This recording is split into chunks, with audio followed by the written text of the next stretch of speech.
For the residents of the small Camden, New Jersey neighborhood of Kramer Hill, the morning of Tuesday, September 6, 1949, was a day like any other.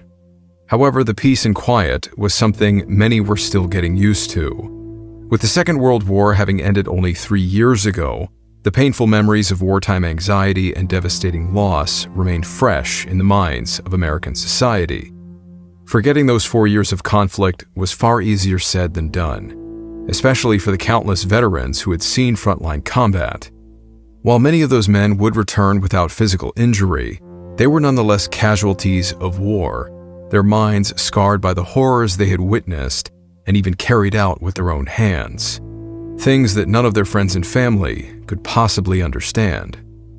This was no less the case for one New Jersey veteran, Howard. However, while most of his fellow veterans ultimately suffered in silence, this young soldier made different choices. By all appearances, an unassuming 28-year-old man with a life full of post-war opportunities ahead of him, for Howard, he had never really left the battlefield. The war was still raging inside him. He had come home, a different person. Now governed by paranoia and hatred, Howard Unruh would soon awaken the United States to an as-yet unseen side effect of sending their young, fragile men into combat. This is the story of an Army artilleryman who became the first mass killer in American history. The mist which hangs before you offers you a choice to pass through or to escape. Beyond it are Stories which defy the explanation and fly in the face. of what we know to be real, It is a void of both reality and impossibility. of both fact and superstition. You alone are left to discern what to believe as you pass through what we call the fog of war.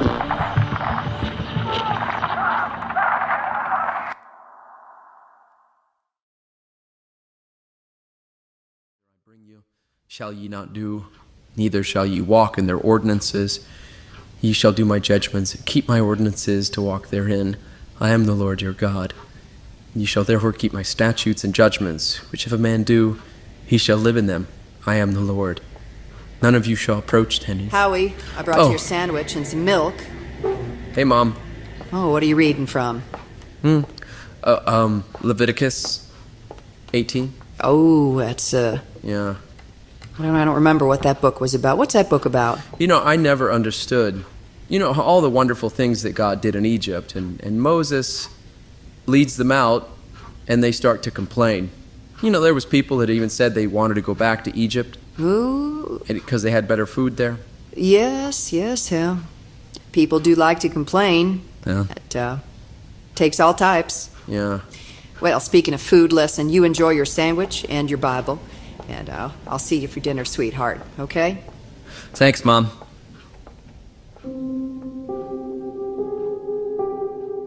Born in Camden, New Jersey on January 21st, 1921, to parents Samuel Unruh and Frida Vollmer, young Howard's upbringing was, on the surface, relatively normal. In the aftermath of his parents' divorce, Howard, alongside his younger brother James, were left to be raised by their single mother. Without a father figure in his life, Howard became very close with his mother, with whom he regularly attended church services at their local parish.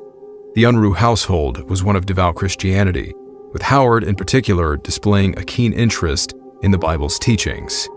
When he wasn't nose-deep in scripture or various other books, Howard spent his teenage years building model trains and collecting postage stamps. While painfully shy and soft-spoken around his peers, Howard did well to endear himself to many of his classmates, who often referred to him as How. In the 1939 yearbook of Woodrow Wilson Senior High School, he was described as a boy who, regardless of his shy demeanor, had made plenty of friends in his graduating year and planned to pursue a career in government. Despite finding acceptance among some of his fellow students, Howard was occasionally the subject of teasing and ridicule, often called a mama's boy on account of his plainly close-knit relationship with his mother. To the untrained eye, Howard Unruh was a normal, generally unremarkable young man, if not a bit quirky and socially awkward. However, beginning from his childhood, there were indeed indicators that Howard was not an atypical child. In the early years of infancy, Howard was beset by significant developmental delays that kept him from walking or verbally communicating for the first 16 months of his life. As a toddler, he would also endure a lengthy period of toilet training, taking far longer to learn the task compared to most other children his age. What was more worrisome, however, was that Howard would also experience dramatic mood swings, going from periods of neutrality and happiness to intense sadness and anger without any clear indication as to why. While these symptoms by themselves don't necessarily earmark someone as being dangerous, for Howard, they began to culminate into something much darker. As Howard grew into his teenage years, he began to experience strange desires, urges even he knew weren't normal for boys his age. While his peers were going through the usual norms of puberty, developing adolescent crushes on their fellow classmates, Howard began to feel similarly intense emotions towards his own mother. Howard wasn't ignorant of the fact that what he felt was wrong, even an evil thought. And yet, despite his best efforts to restrain his unnatural feelings, at the same time he felt a burning resentment growing towards his mother, jealous of the affection she showed towards his little brother James. As the 1930s drew to a close, the emotional turmoil brewing within Howard seemed to mirror the growing conflict in the world at large. By the time he would graduate high school in 1939, Europe was at a boiling point, once again on the brink of war, the armies of France and Britain mobilizing to meet the encroaching threat of Nazi Germany. Only a few months later, on September 1st, the Second World War would officially begin, as German soldiers marched into Poland. 2 years later, in December 1941, the determined neutrality previously enjoyed by the United States was brought to an abrupt end when its Pacific Fleet was reduced to burning ruins by a Japanese attack on Pearl Harbor. Now thrust into the raging conflict, the American people quickly mobilized for war, Howard Unruh becoming one among millions of young men flooding recruiting offices all over the country. With the sudden push for any and all able-bodied men to enlist in the defense of their nation, if anyone was going to recognize that Howard was unfit for service in the military, now was not the time.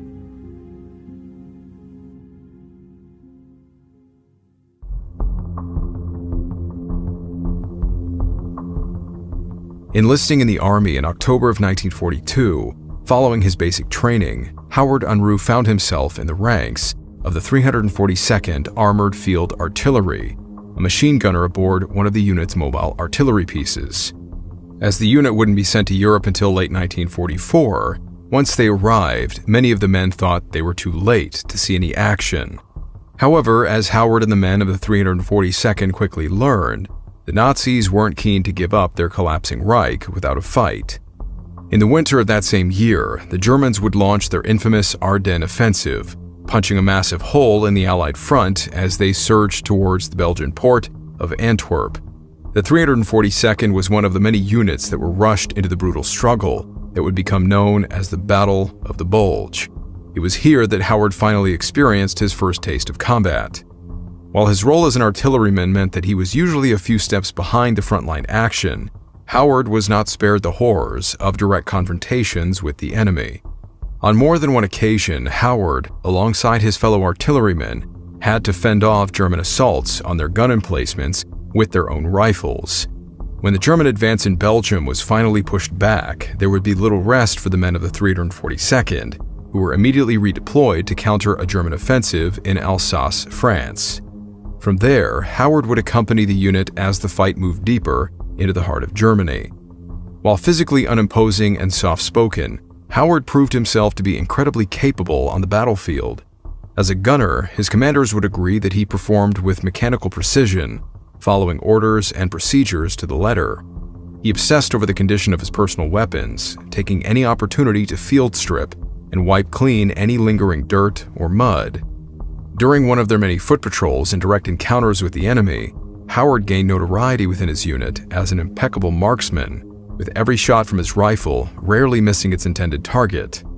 While Howard's social awkwardness and apparent emotional detachment meant that he never really formed strong bonds of brotherhood with them, the men in his unit were willing to admit that he was a dependable soldier. However, as the days of grueling and relentless combat wore on, they couldn't help but notice Howard was now adopting some peculiar and concerning behaviors. 2 rounds. Or torso.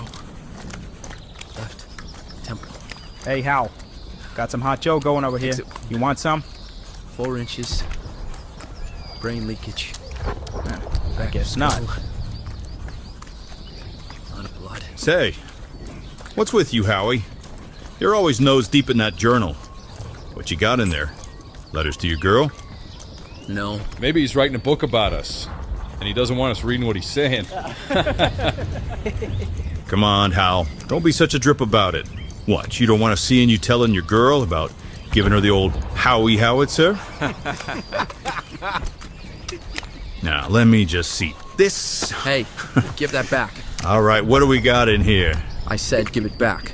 Hold on, Hal. I just want to see what's going on in that head of yours. What the... Howard. What the hell is this?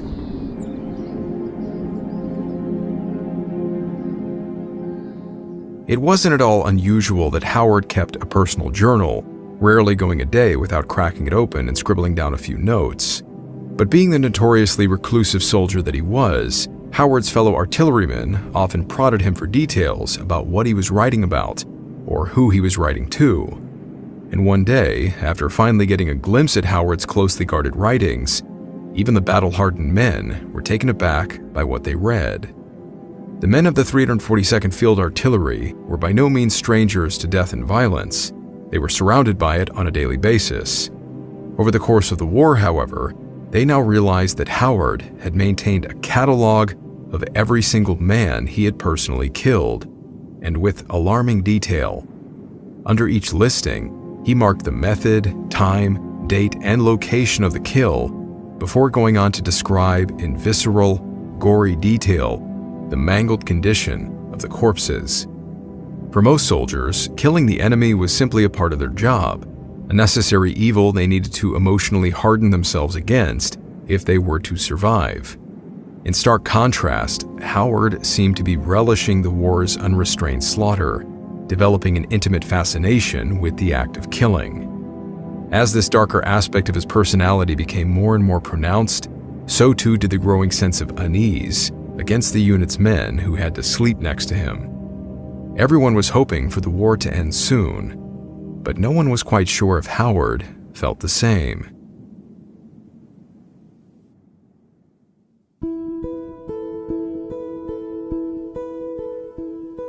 With the Nazi surrender on May 9, 1945, much to the approval of both the surviving men and their families back home, the war in Europe finally ended.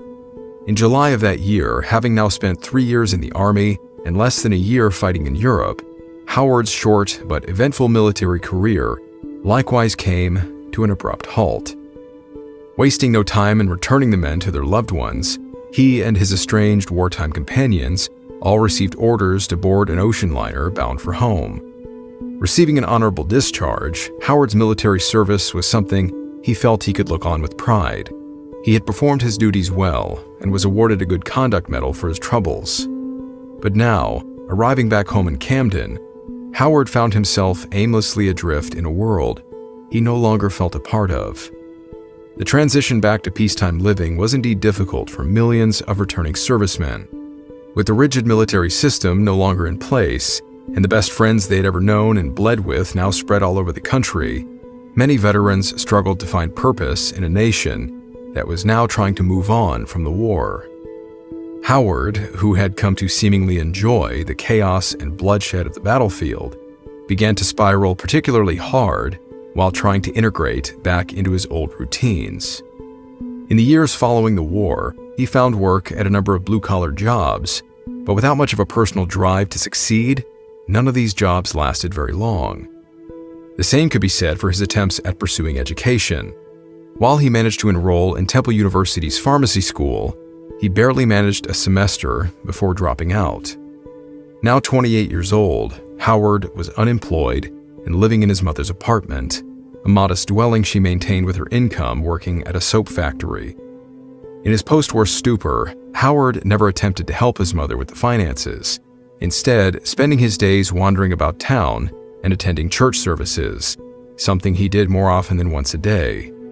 He also found time to convert the apartment's basement cellar into a makeshift shooting range, where he continued to maintain his marksmanship skills.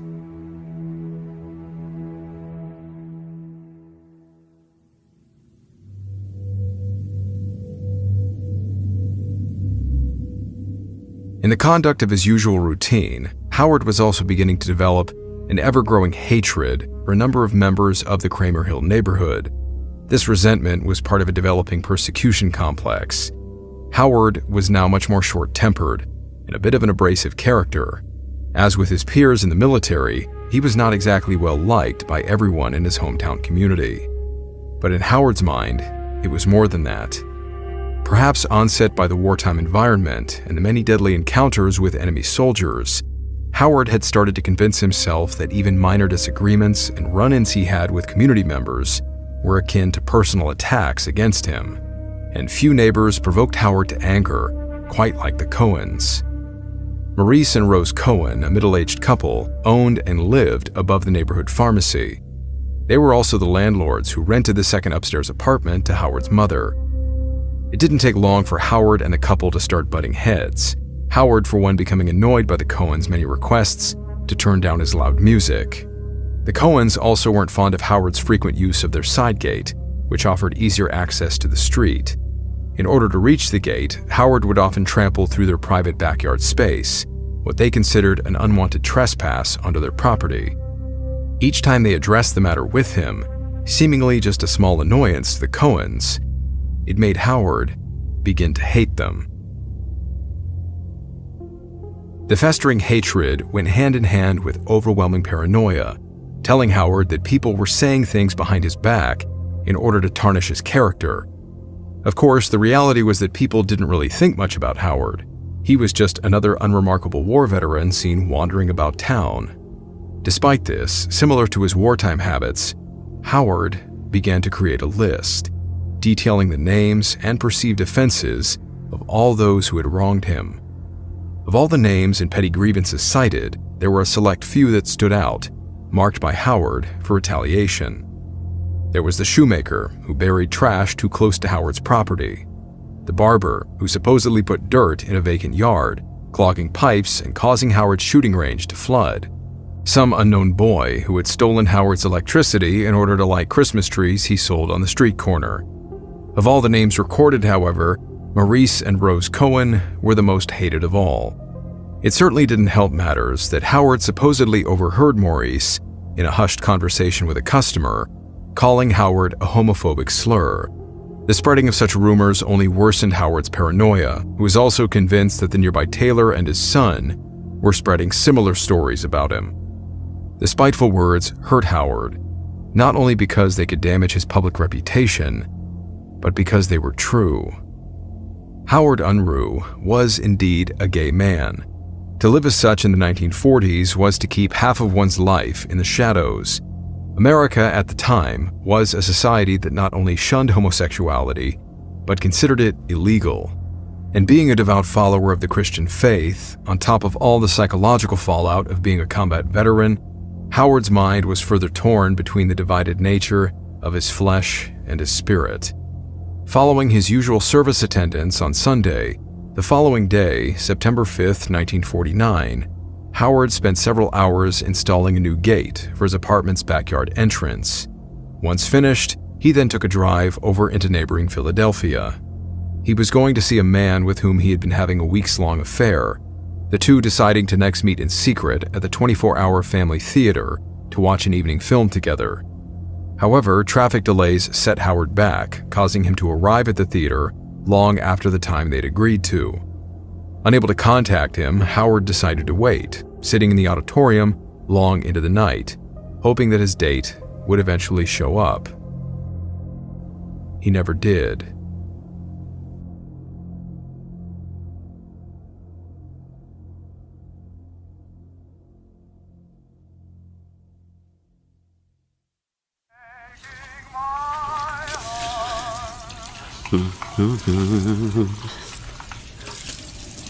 You've fallen for somebody new. It isn't too easy believing.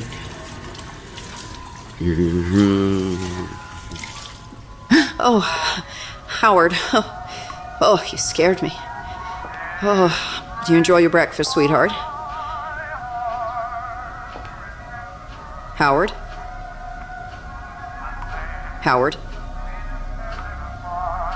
Howard, sweetheart, what are you doing? Howard? Howard? Howard? You're scaring me. Please put down the wrench. Howard? Howard?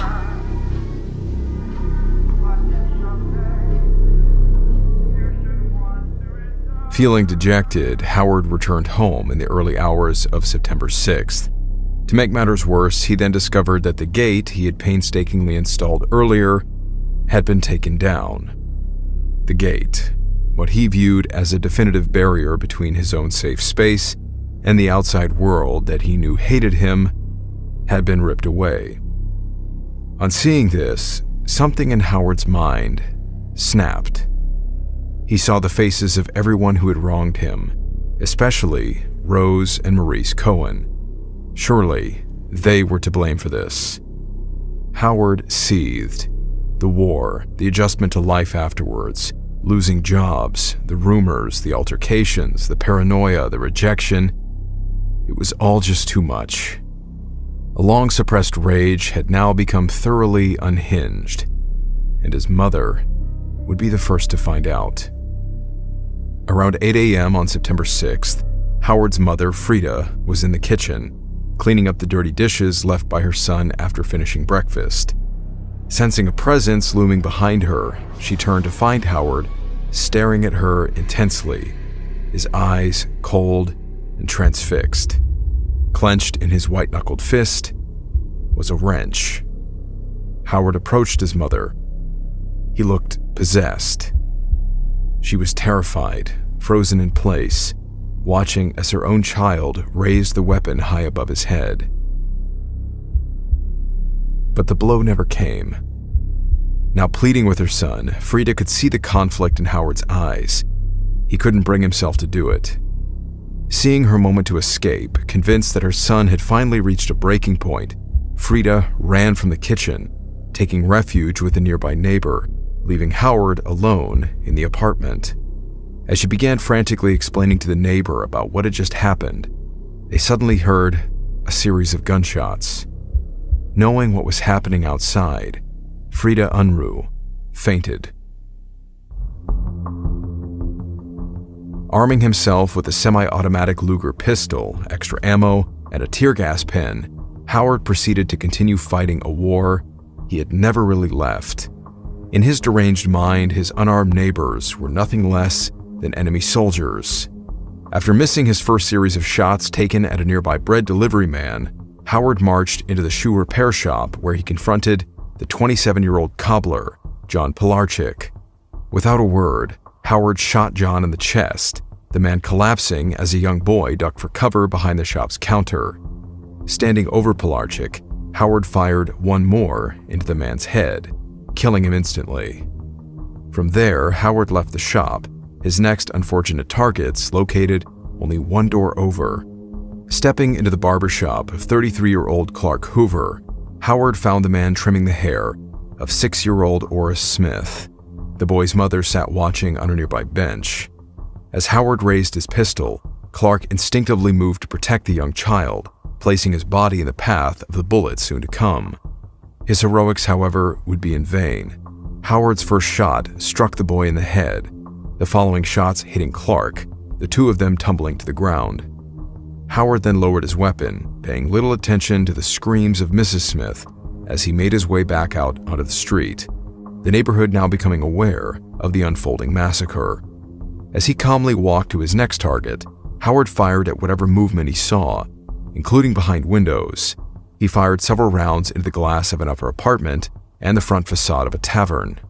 He reloaded his weapon, his cold eyes now staring at the front door of Rose and Maurice Cohen's pharmacy. Before he could make entry, 45-year-old insurance man James Hutton exited the pharmacy, freezing in the doorway as he was confronted by the appearance of a disheveled-looking Howard holding a gun. Howard politely asked if Hutton could step aside. However, the stunned man seemed too frightened to move. Howard, with total indifference, raised his Luger and shot the man, then stepping over Hutton's lifeless body and into the pharmacy, where he laid eyes on his primary targets. Rushing up the stairs, he saw Maurice and Rose Cohen sprinting towards their upstairs apartment. Grabbing their 12-year-old son Charles, Rose pushed him into a closet, then attempting to hide herself in another closet across the room. 3 gunshots suddenly rang through the apartment, slamming into the thin wooden closet door. Young Charles watched through a crack in his closet door as Howard walked into the room, opening the other closet to now find the limp body of Rose, who he then shot once more at point-blank range. From there, Howard stalked through the rest of the apartment, gunning down both Maurice and Charles' grandma, Minnie, who was on the phone attempting to call the police. The young boy, quietly sobbing in the closet, was the only Cohen to survive. Once again stepping out onto the streets, Howard ignored the incoming sounds of distant police sirens, his eyes landing on a pair of cars stopped at a red light. In a series of well-aimed shots, 4 more people were then murdered. 24-year-old war veteran Alvin Day, 37-year-old Helen Wilson, her 68-year-old mother Emma Matlack, and Helen's 9-year-old son, John. Leaving the intersection, Howard made his way to the tailor shop, intending to kill Tom Zagrino. Instead, he found Tom's wife, 28-year-old Helga, who then begged on her knees for Howard to spare her life. He did not. On exiting the tailor shop, movement in an upstairs window again prompted Howard to shoot, the one bullet he fired killing a toddler, 2-year-old Thomas Hamilton. After one final stop on his walk of death, wounding another mother and her son, Howard, now low on ammunition, retreated back to his apartment, an army of police officers now closing in. Over the course of his 20-minute rampage, Howard had murdered 13 people and severely wounded 3 others.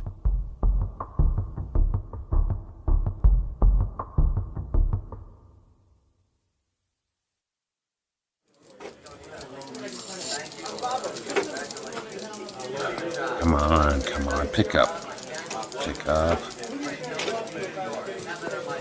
5 minutes. Is this Howard? Yes. What is the last name of the party you want? Unruh.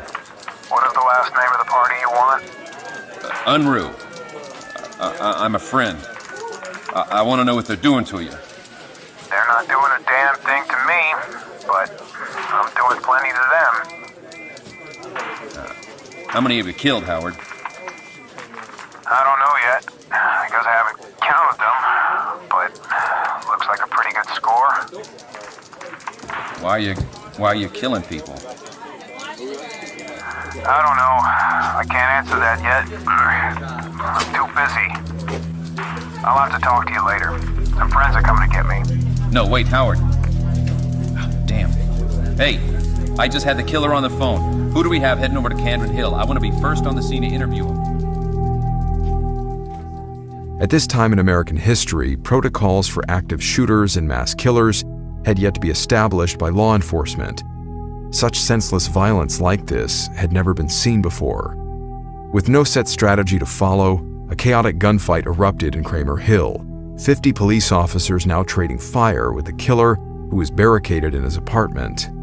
The gunfire drew the attention of people all over town, who soon descended on the scene to watch the unfolding standoff, with little to no crowd control. In the midst of all of this, enterprising journalists, eager to get the scoop, set about gathering details of the day's bloody events and about the man responsible for all this chaos. Across town, the offices of the Camden Evening Courier were buzzing with activity, its journalists clamoring to find leads who could provide information about the massacre. The paper's assistant editor, Philip W. Buxton, went so far as to track down Howard's name in the phone book, leading to a phone call to his apartment during the shootout with police. What resulted was a morbid and eerie discussion with the killer. During the brief conversation, often interrupted by gunfire, Howard told Buxton that he didn't know why he was killing people, though he had amassed a good score by the looks of it.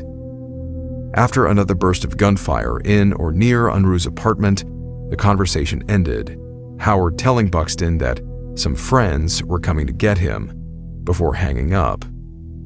It was around this time that law enforcement devised a plan to finally put an end to the standoff. Climbing onto the low roof at the rear of the building, policemen lobbed tear gas grenades into Howard's apartment. His eyes and lungs now burning, Howard Unruh finally surrendered, emerging from the looming smoke to be greeted by armed officers and a furious crowd of citizens calling for his execution. As an officer slapped a pair of handcuffs on the stoic killer, he asked Unruh what was wrong with him. What was he? Some kind of psychopath? With eerie calmness, Howard replied, "I am no psycho. I have a good mind."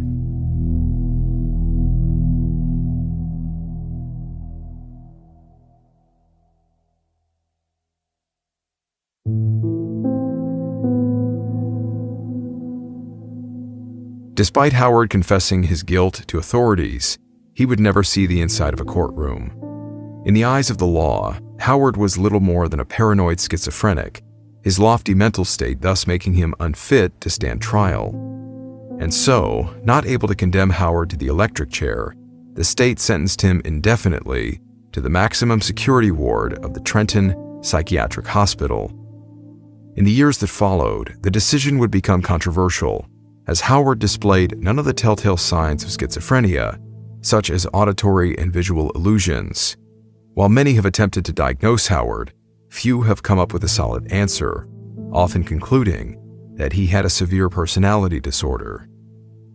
Regardless, Howard would live out the rest of his days inside the hospital's walls, never once expressing remorse for the lives he so senselessly destroyed on that fateful September day. Interestingly, while it of course bears no real weight on his personality, the name Unruh is a Germanic name, derived from the Middle High German word Unruh, meaning restless or troubled. Although it eventually became a surname, it is believed to have originated as a nickname given to someone who was restless or had a turbulent nature, something that fits Howard to a T. At the age of 88, before his passing in 2009, Howard, in the company of a journalist, reflected on his crimes and legacy as America's first mass murderer.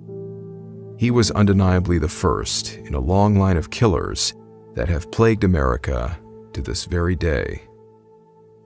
On this note, he offered one final, chilling remark. "I'd have killed 1,000 if I'd had enough bullets."